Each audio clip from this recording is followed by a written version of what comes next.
Hai, perkenalkan nama saya Oksana Mariatik Senima. Saya dari kampus Tiami Bekasi.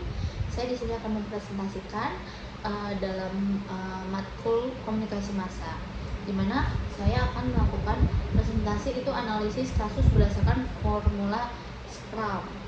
Nah, untuk analisis kasus yang saya ambil dalam kasus how to start investing in your 20, bagaimana kamu berinvestasi saat kamu berumur 20 tahun.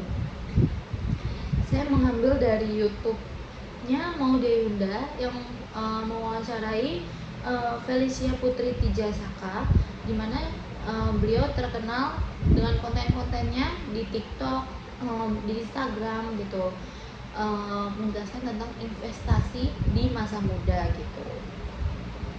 Sebelumnya kita olah dulu, siapa sih yang nggak tahu Maudia Yunda?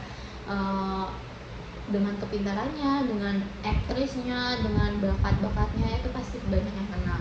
Nah, untuk Maudia Yunda sendiri di sini dijelaskan bahwa Maudia Yunda dikenal sebagai, sebenarnya nama aslinya itu Ayunda Faza Maudia, di mana beliau itu merupakan sebuah aktris, model juga, aktivis juga, penulis juga, serta penyanyi dan penulis lagu juga. Kemudian Maudia Yunda ini lahir pada tanggal 19 Desember tahun 1994. Maudia Yunda menempuh dasar di Mentari hingga lulus SMP. Kemudian setelah penampilan debutnya, Maudi berhenti sejenak di dunia hiburan, kemudian dia fokus pada pendidikan, di mana dia SMA di British School Jakarta. Saat itu juga dia di sana menjabat sebagai ketua OSIS gitu, di mana dia sangat aktif di dalam sekolahnya. Memang sudah cantik terus pintar. Kemudian juga dia terkenal pasca kelulusan SMA, dia mengambil universitas di Oxford, Inggris. Itu untuk S1-nya karena dia lulus tes di sana. Kemudian dia itu dengan jurusan Politics and PPE, Filosofi, Politics dan Ekonomi. Nah, kemudian dia lanjut S2-nya itu pada tahun 2019. Nah, untuk S2-nya dia lanjut di Stanford gitu. Jadi bagaimana masyarakat tahu pasti dia sangat pintar karena sangat ambis untuk belajar gitu. Selain cantik, bisa acting, kemudian juga beliau pintar gitu. Jadi beliau sangat berbakat dalam hal apapun. Itu karena ada kemauan gitu. Oke, lanjut. Kemudian siapa lagi sih di dalam konten tersebut itu ya, terutama informasinya itu terjadi pada Felicia Putri Tijasaka. Mungkin masih banyak minim orang yang mengenal dia, tapi dia sudah banyak membuat konten-konten tentang investasi gitu. Siapa sih Felicia Putri Tijasaka?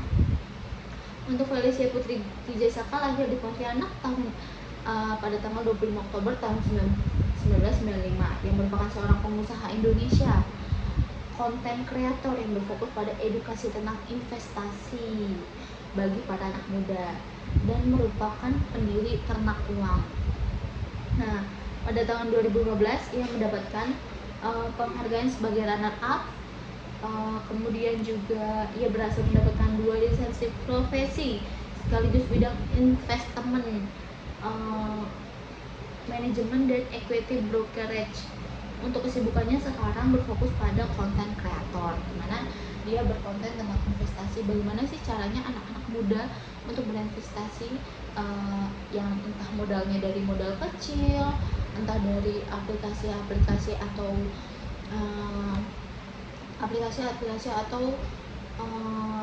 tempat-tempat yang emang untuk berinvestasi itu mempercayai gitu, ngerti. Nah, terus juga yaitu fokus konten dia sebagai itu gitu. Jadi memang Felicia ini sangat berbakat dalam investasi, bahkan dia mungkin sekarang sudah mengumpulkan uang dia di masa depan itu hingga triliunan karena dia tahu caranya berinvestasi dengan baik gimana. Nah, dia ingin membangunkan informasi itu kepada masyarakat umum gitu, apalagi muda-muda seperti kita. Nah, kemudian untuk investasi, jadi dalam podcast tersebut, dalam video tersebut, dalam konten tersebut itu bahas apa sih untuk analisis kasus ini? Ya, podcast tersebut yang tadi saya sudah jelaskan bahwa podcast tersebut membahas tentang investasi, dimana sebelum mengetahui isi pesannya bahwa kita mengetahui dulu apa itu investasi sih gitu. Investasi adalah sebuah aktivitas menyimpan atau menempatkan dana pada periode tertentu dengan harapan penyimpanan tersebut akan menimbulkan keuntungan, peningkatan nilai investasi gitu. Jadi dimana kita menyimpan uang kita yang mungkin sesuai dengan periode entah 5 tahun ke depan atau 10 tahun ke depan atau bahkan 50 tahun ke depan, itu kayak untuk masa depan kita gitu. Apalagi kita kan masih pada muda. Nah, terus juga dimana kita tidak hanya menaruh untuk menyimpan aja, apalagi menaruh untuk ditarik bunganya, tapi kita juga menaruh itu menguntungkan, jadi dimana ya uang kita juga bertambah gitu. Terus seseorang berinvestasi disebut dengan investor atau penanam modal. Investasi erat kaitannya dengan bisnis. Namun di luar itu ada banyak investasi yang tidak terikat bisnis. Ada banyak investasi non bisnis yang belakangan diminati oleh masyarakat dengan tujuan investasi untuk meningkatkan aset yang dimiliki ya. Nah, jadi investasi sebenarnya tidak hanya dari uang, tapi juga bisa dari barang seperti emas. Emas adalah salah satu investasi non tunai gitu, dimana memang kita beli saat ini dan itu kita harus tahu grafik pasar emas. Jadi dimana saat emas harganya lagi turun, emas harganya lagi naik gitu. Bahkan mungkin beberapa contoh mungkin dari orang-orang sekitar saya ya yang sudah investasi emas, yaitu dia pernah beli 500.000 itu kayak berapa gram gitu, terus sekarang tuh kayak kalau dijual tuh udah 1 juta gitu. Itu adalah investasi barang gitu. Jadi semakin jalannya waktu uang kita malah bertambah gitu. Tapi itu balik lagi tergantung pasar. Nah, untuk itu membahas tentang investasi. Nah, tujuan investasi itu bukan untuk menjadikan seorang investor cepat kaya gitu. Bagaimanapun investasi harus dijalani dengan sabar, komitmen yang kuat serta tetap tenang ketika pasar berfluktuasi gitu. Tapi bukan berarti investasi tidak dilakukan dalam jangka pendek. Ada banyak investasi jangka pendek yang juga sangat menguntungkan, sama dengan investasi jangka panjang. Seperti dalam podcast tersebut, Felicia dan Maudia Yunda memberikan contoh-contoh dari investasi tidak hanya dari uang, tetapi memiliki barang berguna dan membantu menghasilkan uang yang bahkan bisa terus cepat berkembang. Itu juga untuk tabungan jangka panjang, jadi jangan berharap dalam waktu dekat. Dan saat kita bermain saham, harus mengetahui pasarnya dan caranya bagaimana. Dengan cara mencoba untuk memulai dulu, baru dapat mengetahui apa yang dapat dilakukan ketika bermain saham, dan itu juga dapat dilakukan dari nominal yang sangat kecil. Yang terpenting adalah mau mencoba dan belajar gitu. Jadi tujuannya itu investasi memang untuk bisa menabung masa depan juga. Contoh investasi selain non uang, kan tadi udah ada emas. Nah, lainnya lagi misalkan kita kita salah satu bekerja sebagai content creator. Felicia ini menyontohkan dimana Felicia ini membeli laptop. Dulu dia mempunyai dulu awal content creator awal dia hanya mempunyai laptop yang sekitar mungkin 5 jutaan gitu harganya. Cuma ya semakin seiring berjalannya waktu itu entah full memory atau rusak apanya, LCD-nya atau apapun itu, pasti akan ada masanya. Nah, Felicia bernekat bahwa karena pekerjaan dia itu di laptop semua, jadi dia bernekat untuk membeli laptop baru dengan harga yang lumayan tinggi hingga 15-20 jutaan. Nah, menurut dia worth it gak? Worth it, karena itu untuk pekerjaan dia. Dari laptop dia dapat menghasilkan uang yang lebih dari laptop yang dibeli gitu. Jadi misalkan dia beli laptop cuma harga 20 juta, sedangkan dari laptop itu dia bisa menghasilkan 100 juta gitu. Jadi itu dinamakan investasi juga, bahkan itu bisa investasi jangka pendek juga, karena kita terus kerjakan ambis kita juga tinggi gitu. Nah, podcast tersebut, video tersebut kita analisis lagi, apa sih pakai media apa sih podcast tersebut yang dilakukan Felicia dan Audia Yunda. Itu pakai YouTube. Siapa yang nggak tahu YouTube ya. Dalam video tersebut di YouTube dengan isinya berupa podcast. Jadi YouTube itu siapa yang nggak kenal YouTube? YouTube bisa dibuka di Google, maksudnya di handphone, di komputer, di TV pun sekarang bisa gitu. Jadi seiring berjalannya berkembangnya waktu, berkembangnya media juga, jadi sangat memudahkan masyarakat untuk membuka channel YouTube. Nah, YouTube itu adalah situs web berbagai video yang dibuat oleh 3 mantan karyawan PayPal pada Februari 2005. Situs web ini memungkinkan pengguna mengunggah, menonton, dan berbagi video Perusahaan ini berkantor pusat di San Bruno, California, dan memakai teknologi Audible, Flash Video, dan HTML5 untuk menampilkan berbagai macam konten video buatan pengguna atau kreator, masuk klip film, klip TV, dan video musik. Selain itu, konten amatir seperti blog video orisinal pendek, dan video pendidikan juga ada dalam situs ini. Kebanyakan konten di YouTube diunggah oleh individu, meskipun perusahaan-perusahaan media seperti CBC, terus ada BBC, Vevo, Hulu, dan organisasi lain sudah menggunakan YouTube. Material pakai situs ini sebagai bagian dari program kemitraan YouTube. Gitu. Pengguna tak terdaftar dapat menonton video, sementara pengguna terdaftar dapat mengunggah video gitu. Dalam jumlah tak terbatas, video-video yang dianggap berisi konten ofensif hanya bisa ditonton oleh pengguna di daftar berusia 18 tahun atau lebih.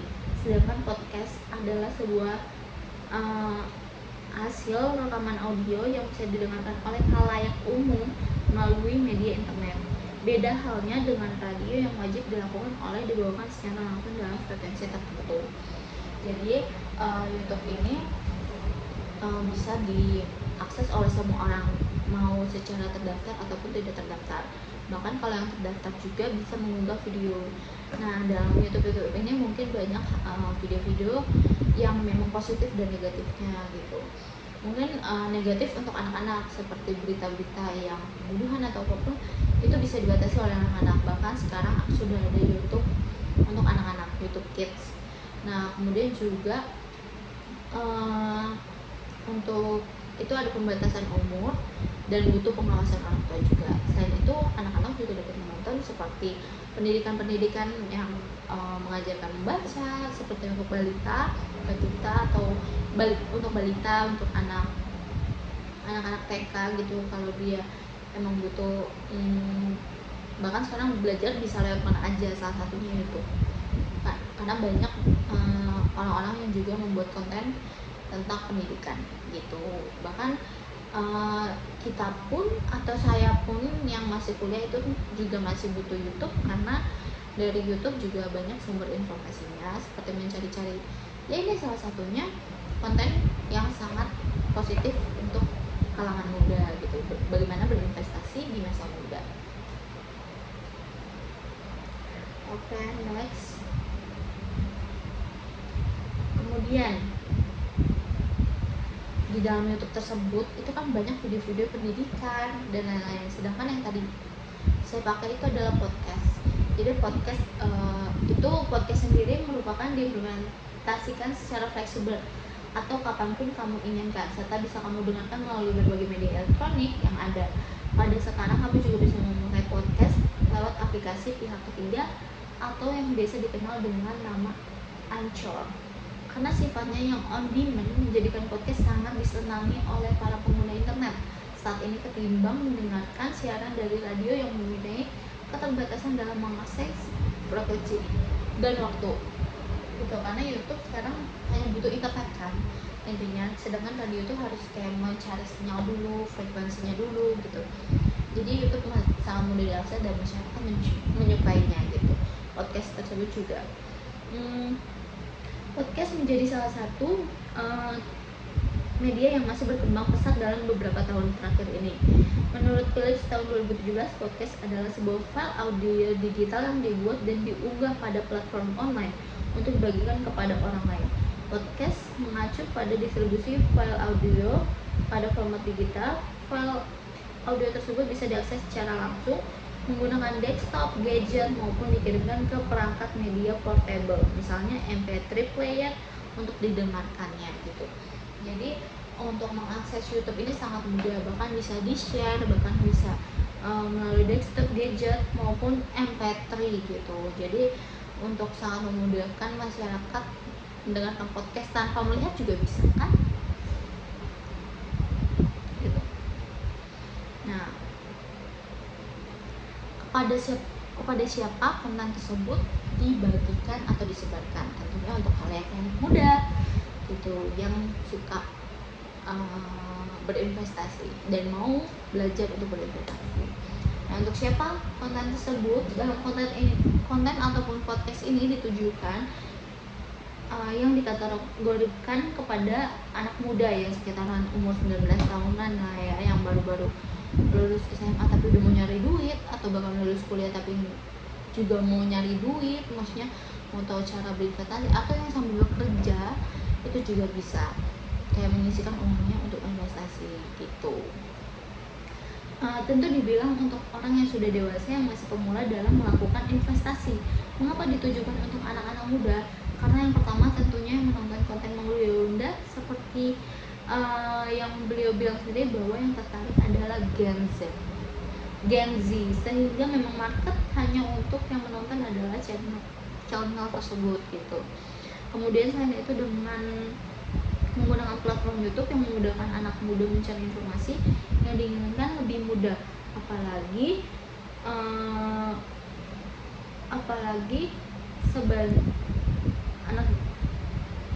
anak zaman sekarang suka menonton YouTube dibanding TV gitu. Jadi memang benar-benar ditujukan untuk anak muda yang ingin mengawali investasi agar tidak telat, kemudian biar tahu bagaimana saja cara berinvestasi yang baik dan benar gitu. Jadi emang tujuan podcast Maulia Yunda dan Valencia ini ditujukan kepada kaum anak muda, dimana YouTube Maulia Yunda juga terbilang banyak yang menonton itu Gen Z gitu. Jadi memang marketnya untuk belajar investasi. Siapa yang mau mulai belajar investasi itu bersama Felicia dan Maulia Yunda gitu. Jadi ditujukannya untuk kepada anak muda. Apa efek yang terjadi pada masyarakat? Efek yang terjadi kepada penonton, khalayak yang menonton konten tersebut, membuat anak-anak muda tertarik pada investasi dari nominal kecil dahulu juga tidak apa-apa. Setelah memiliki dana simpanan dan keadaan darurat, Anda dapat melakukan investasi untuk kebutuhan keuangan Anda di masa depan. Kata kunci utama dari investasi adalah jangka waktu yang panjang. Nah, umumnya orang yang berinvestasi mengharapkan dana investasi kembali dan mendapatkan keuntungan setelah jangka waktu yang kira-kira 3-5 tahun. Mengapa demikian? Jika dilihat dari tren, contohnya berinvestasi di pasar modal, naik turunnya harga memang tidak dapat benar-benar diprediksi. Namun dalam jangka waktu tahunan, nilai saham, obligasi, dan reksadana cenderung meningkat. Berinvestasi tidak hanya dapat dilakukan melalui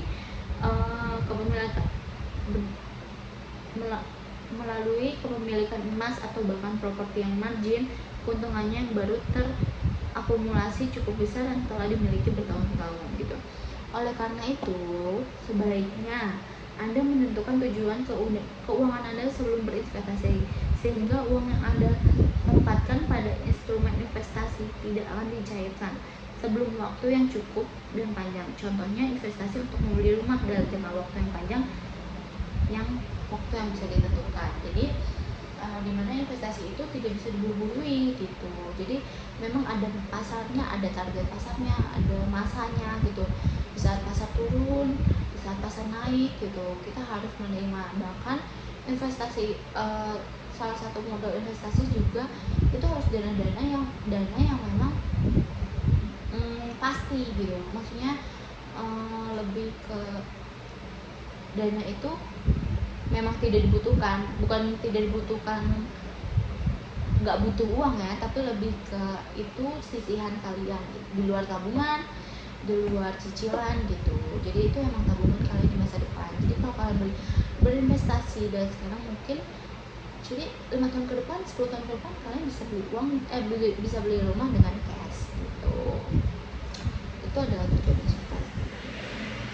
Jadi sekiranya itu dari saya, dimana kita semua pasti ingin berinvestasi karena